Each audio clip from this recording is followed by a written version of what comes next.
ഇപ്പൊ ഈ 90s ഒക്കെ റീക്രിയേറ്റ് ചെയ്യാന്ന് പറയുമ്പോൾ തന്നെ ഭയങ്കര ബുദ്ധിമുട്ടാണ്. കാരണം മൊബൈൽ ടവറുകൾ, ടാക്സി കാറുകൾ, അങ്ങനെയൊക്കെ. അപ്പോൾ ഈ 2 സിനിമകൾ അങ്ങനെ വന്നു. അപ്പൊ കടുവയിലും വന്നു, ഇതിലും വന്നു. അപ്പൊ ജിൻചേട്ടൻ്റെ ഒരു കംഫർട്ട് സോണായിട്ട് അത് മാറുന്നുണ്ട്, ഭയങ്കര സ്ട്രോങ് ആയിട്ട്. ഇനി ആവർത്തിക്കില്ല. അല്ല, അതിന്റെ ഒരു അതെ അതെ, കടുവയുടെ സെറ്റ് പൊളിച്ചിട്ടുണ്ടായിരുന്നില്ല അവിടെ. വളരെ എളുപ്പമാവുന്ന എന്തൊരു ചോദ്യം. ഇത് രണ്ടും എന്താ പറയാ, 2 തരം ഇഷ്ടങ്ങളുടെ ഭാഗമായിട്ടുണ്ടായ സിനിമകളാണ്. ഒന്ന് ആ കാലഘട്ടത്തിലുള്ള, ഇപ്പം പണ്ട് കെനി ജോർജ് സാറൊക്കെ ചെയ്തിട്ടുള്ള പോലത്തെ, ഞാൻ നേരത്തെ മെൻഷൻ ചെയ്ത സിനിമകളുണ്ടല്ലോ, അങ്ങനത്തെ ഒരു ഇൻവെസ്റ്റിഗേഷൻ സിനിമ ചെയ്യണമെന്നുള്ളത് വലിയ ആഗ്രഹമായിരുന്നു. പിന്നെ അതുപോലെ ആ കാലഘട്ടത്തിലുള്ള ഒരു മാസ് സിനിമ, എല്ലാവിധ ടെംപ്ലേറ്റുകളുമുള്ള ഒരു പടം ചെയ്യണമെന്നുള്ളത് വലിയ ആഗ്രഹമായിരുന്നു. ആ 2 ആഗ്രഹങ്ങളുടെ പുറത്താണ് ഈ 2 സിനിമകളും ചെയ്തത്. ഇനി ആ കാലഘട്ടത്തിലേക്ക് പോയില്ല. എന്റെ തലയിട്ട് അഭിനയിപ്പിക്കാനുള്ള പരിപാടിയാണ്. റിട്ടയർമെന്റ് തൊട്ട് മുമ്പ് നിൽക്കുന്ന ഈ സാദിഖയുടെ ജിനിച്ചേട്ടനായിരുന്നു പറഞ്ഞെന്ന് പറഞ്ഞു. അപ്പൊ എന്തുകൊണ്ടാണ് ഇപ്പൊ നമ്മൾ സാദിഖയുടെ ഒരു പെർഫോമൻസ് കണ്ടത് ബോംബെ മാർച്ച് ബന്ദ് എന്നുള്ള സിനിമയിലാണ് അതിശയിപ്പിച്ചത്. അദ്ദേഹം നടനുണ്ട് എന്ന് നമ്മൾ തെളിയിച്ചു. അതിനുശേഷം നമ്മളെ വിസ്മയിപ്പിച്ചത് ഈ സിനിമയാണ്. അപ്പൊ എന്തുകൊണ്ടാണ് അദ്ദേഹം തന്നെ ഈ ക്യാരക്ടർ വേണമെന്നൊരു തെരഞ്ഞെടുപ്പ്? അത് സാദിഖയ്ക്കും പറയണം. എങ്ങനെ അതിനോട് ഒരു പ്രതികരണം എന്തായിരുന്നു അല്ലെ അത് കേട്ടപ്പോൾ ഉള്ള? ഞാൻ സിനിമയിൽ അസിസ്റ്റന്റ് ഡയറക്ടറൊക്കെ കഴിഞ്ഞിട്ട് ഞാനൊരു സ്ക്രിപ്റ്റ് റൈറ്ററായിട്ട് വരുന്ന 2010 സമയത്താണ് മാസ്റ്റേഴ്സ് എന്ന് പറഞ്ഞ സിനിമയുടെ സ്ക്രിപ്റ്റ് എഴുതിയിട്ട് ഞാൻ എറണാകുളത്തേക്കൊക്കെ എത്തുന്നത്. ആ സമയത്ത് ഞാൻ പരിചയപ്പെട്ടിട്ടുള്ള ആളാണ് സാദിഖേട്ടൻ. അപ്പോൾ എനിക്കൊരു എന്താ പറയുക, എൻ്റെ ഒരു ജ്യേഷ്ഠ സഹോദരനെ പോലുള്ള ആളാണ് സാദിഖേട്ടൻ്റെ കാലിബർ. എനിക്കിപ്പം ബോംബെ മാർച്ച് ഒടുവിലാണെങ്കിലും അങ്ങനെ ചുരുക്കം ചില സിനിമകളിൽ നമുക്ക് കാണാൻ പറ്റിയിട്ടുണ്ട്. പിന്നെ സാദിഖേട്ടനിലേക്ക് അങ്ങനെ ഒരു പെട്ടെന്നൊരു ഡൗട്ട് പോകില്ല. ഒരു പോലീസുകാരൻ എന്ന് പറഞ്ഞാൽ സാധിക്കുണ്ടാവും എന്നുള്ള ഒരു സംഭവം ഉള്ളത് കൊണ്ട് തന്നെ നമുക്ക് അതിനകത്തോടെ ഇങ്ങനെ ഒരു പരിപാടി ഒപ്പിക്കാൻ അത് എളുപ്പവുമാണ്. പിന്നെ ഞങ്ങളുടെ സൗഹൃദം, എനിക്ക് സാധിക്കേണ്ട വേണ്ടി എന്താണ് ചെയ്യാൻ പറ്റുക എന്നുള്ള, എൻ്റെ സുഹൃത്തിന് വേണ്ടി എന്താണ് ചെയ്യാൻ പറ്റുക എന്നുള്ളത് അത് അദ്ദേഹം അറിയിച്ചിരുന്നൊരു കാര്യം എന്താണെന്നുള്ളതിൻ്റെ എൻ്റെ ഒരു ആൻസറും കൂടാണ്. സാധിക്കേണ്ട ഒരു മികച്ച ആക്ടറാണ്. എനിക്ക് പല സിനിമകളിലും, ബോംബെ മാർച്ച് മാത്രമല്ല, സുഗീതിൻ്റെ ശിക്കാരി ശംഭു എന്ന് പറഞ്ഞ സിനിമയിലെ സാധിക്കേണ്ട ക്യാരക്ടർ എനിക്ക് ഭയങ്കര ഇഷ്ടമാണ്. അപ്പോൾ അതുകൊണ്ട് സാധിക്കേണ്ട ആപ്റ്റായിരുന്നു ആ ക്യാരക്ടർ. എന്തായാലും ബോംബെ മാർച്ച് 12 പോർത്തതിൽ വളരെ സന്തോഷമുണ്ട് കേട്ടോ. അതും വളരെ വ്യത്യസ്തമായൊരു വേഷമായിരുന്നു. പോലീസല്ല, പക്ഷെ നല്ല ഒരു ക്യാരക്ടർ. എനിക്ക് ഒരുപാട് അപ്രിസിയേഷൻ കിട്ടിയൊരു ക്യാരക്ടറായിരുന്നു. അതുപോലെ വിക്രമാദിത്യൻ, പിന്നെ അറബിക്കഥ, ശിക്കാരി ശംഭു, അങ്ങനെ ഒത്തിരി പടങ്ങൾ.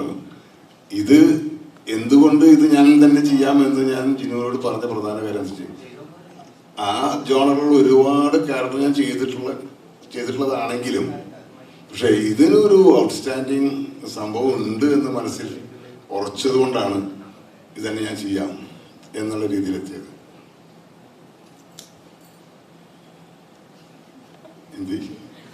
ഒരു കൊട്ട കേക്ക്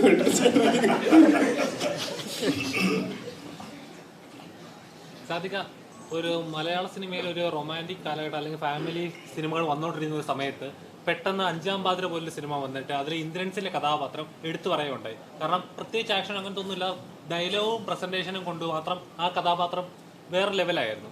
ഈ സിനിമയിലായാലും താങ്കളുടെ കഥാപാത്രം അവസാനം ഒരു പ്രേക്ഷകനും എക്സ്പെക്ട് ചെയ്യുന്നില്ല. ഒന്ന് സീറ്റിൽ നിന്നൊന്നും ഇദ്ദേഹമാണോ എന്ന് നോക്കുന്ന ഒരു സൈൻ ഉണ്ടല്ലോ, അതേപോലെ ചേഞ്ച്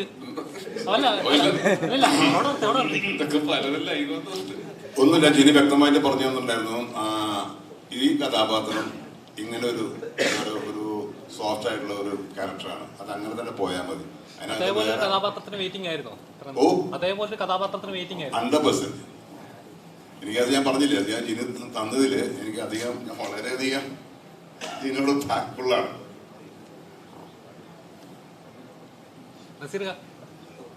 ഇപ്പൊ മലയാള സിനിമയിൽ ഇപ്പൊ വന്ന് ഇപ്പൊ കുറച്ചുകൂടെ നെഗറ്റീവ് റോളിലേക്ക് ആയി പോകുന്നെന്ന് തോന്നുന്നുണ്ടോ? ഒന്നെങ്കിൽ നായകനെ ഒന്ന് ചവിട്ടി താക്കുന്ന അല്ലെങ്കിൽ ഒന്ന് തരതാക്കുന്ന അങ്ങനത്തെ ഒരു നെഗറ്റീവ് റോളിലേക്ക് ആയി പോകുന്നെന്ന് തോന്നുന്നുണ്ടോ? ഈ ഒരു കണ്ട സിനിമകളല്ല അങ്ങനത്തെ ഒരു ട്രാക്ക്. ഞാൻ പോസിറ്റീവായിട്ട് കുറെ വേഷം ചെയ്ത, പക്ഷെ രക്ഷപ്പെട്ടില്ല. എന്നാ പിന്നെ നെഗറ്റീവ് പിടിക്കാൻ അങ്ങനെയല്ല. നമ്മൾക്കൊരു ഇമേജ് ഉണ്ടല്ലോ, നമ്മൾ വന്നിട്ടുള്ളത് മിമിക്രി എന്ന് പറയുന്ന കലയിലൂടെയാണ്. അപ്പം തമാശയാണ് കൂടുതൽ ചെയ്തുകൊണ്ടിരിക്കുന്നത്. മുൻകാലങ്ങളിൽ കിട്ടിയിരിക്കുന്ന സിനിമകളിലും ഒക്കെ അങ്ങനത്തെ വേഷങ്ങളായിരുന്നു, തമാശ ജോറിനുള്ള വേഷങ്ങളായിരുന്നു. അപ്പം അത് ഞാൻ ചെയ്യുന്നതിൽ ഒരു പ്രത്യേകിച്ച് പുതുമയില്ല. കാരണം ഞാൻ സ്റ്റേജിലൊക്കെ ചെയ്തുകൊണ്ടിരിക്കുന്നതാണ്, മിനി സ്ക്രീനിലൊക്കെ. അതിൽ നിന്ന് മാറി നമുക്ക് എന്തെങ്കിലും ഒരു വ്യത്യസ്തമാർന്ന വേഷം കിട്ടുമ്പോഴാണ് ഒരു ആക്ടർ എന്ന നിലയിൽ നമുക്ക് കുറച്ച് പ്രൂവ് ചെയ്യാൻ പറ്റുള്ളൂ. അപ്പോൾ ഇത്തരം വേഷങ്ങൾ ഞാൻ എൻജോയ് ചെയ്യുന്നുണ്ട്. അർച്ചന നമ്മളിവിടെ ഷൈലോക്കിലാണ് അവസാനം കണ്ടത്.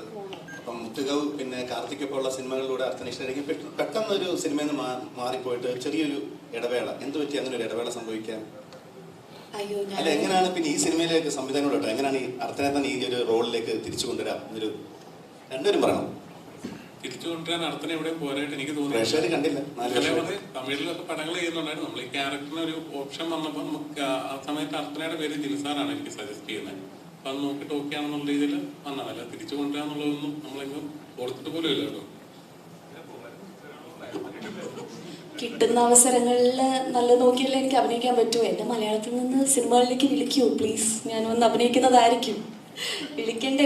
പിന്നെ എനിക്ക് ഭാഷ ഒരിക്കലും ഒരു പ്രശ്നമല്ല. എനിക്കെപ്പോഴും ഇഷ്ടം സിനിമകളോടാണ്, അഭിനയത്തോടാണ്. അപ്പോൾ അത് ഏത് ഭാഷയിൽ എനിക്ക് അവസരങ്ങൾ കിട്ടിയാലും അവിടെ എനിക്ക് കിട്ടുന്ന സ്പേസിൽ കിട്ടുന്ന ക്യാരക്ടറിൽ എന്നെ കൊണ്ട് ചെയ്യാൻ പറ്റുന്നത്. ഇനി ഞാൻ ഒരുപാട് പഠിക്കാനുണ്ട് അഭിനയത്തെ പറ്റി, ഇനി ഒരുപാട് മെച്ചപ്പെടുത്താനുണ്ട്. ബട്ട് സ്റ്റിൽ ഏതായാലും എൻ്റെ 100% തരാൻ വേണ്ടി നോക്കാറുണ്ട്. പിന്നെ കോവിഡ് സമയത്താണെങ്കിൽ സത്യം പറഞ്ഞാൽ ബ്രോക്കായിരുന്നു. ആർക്കും അവസരങ്ങളില്ലായിരുന്നു എന്ന് വിശ്വസിക്കാനാണ് എനിക്കിഷ്ടം. കാരണം എനിക്ക് എന്തൊക്കെയാലും ഇല്ലായിരുന്നു അത് കഴിഞ്ഞപ്പോൾ. അപ്പം ഞാനൊരു 2021 തൊട്ട് 2022 വരെ കാനഡയിൽ പഠിച്ചുകൊണ്ടിരിക്കുമായിരുന്നു. സോഷ്യൽ സർവീസ് വർക്ക് കോഴ്സ് ചെയ്യുമായിരുന്നു. അവിടെ ഞാൻ പാർട്ട് ടൈം ആയിട്ട് ഡയറക്ട് സപ്പോർട്ട് പ്രൊഫഷണലായിട്ട് വർക്ക് ചെയ്യുന്നുണ്ടായിരുന്നു. പിന്നെ തിരിച്ചു വന്നിട്ടാണ് വീണ്ടും സിനിമകളിൽ അഭിനയിച്ച് തുടങ്ങിയത് ആ കോഴ്സ് കഴിഞ്ഞപ്പോഴത്തേക്കും.